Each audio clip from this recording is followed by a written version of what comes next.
और वज्र के दोष हम लोग पहले पढ़ चुके थे। वज्र के दोष कितने होते हैं? 5।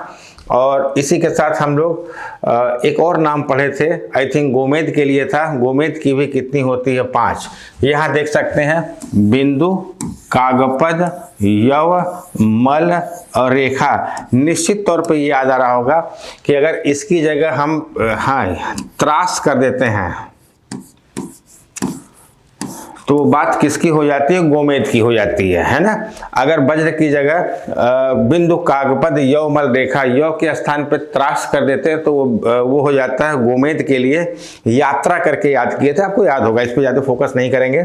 थोड़ा यहाँ देखते हैं कि क्या होता है अगर इस तरह के रत्नों को कोई धारण कर ले तो उस पर क्या प्रभाव पड़ता है। बिंदु वाला क्रेता के धन का नाश होगा, मतलब जो खरीदेगा उसका और भी धन का नाश हो जाएगा। कागपद मृत्यु के लिए होगा।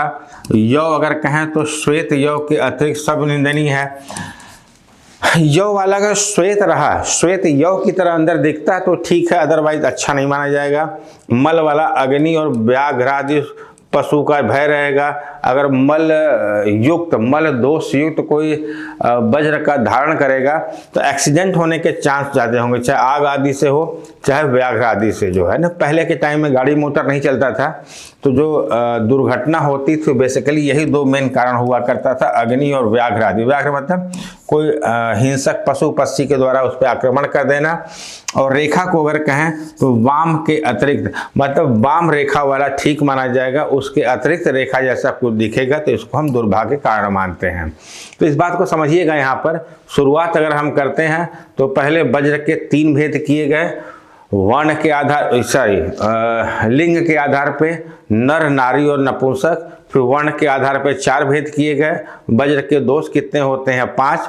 वज्र के गुण कितने होंगे? 5। ये 5 दोषों में ये आपको मिलता है। क्रेता के धन का नाश होना, मृत्यु कारक, यव, श्वेत यव के अतिरिक्त निंदित होगा, अग्नि और व्याघ्र आदि का भय रहता है, और वाम के अतिरिक्त सभी दुर्भाग्य कारक होते हैं।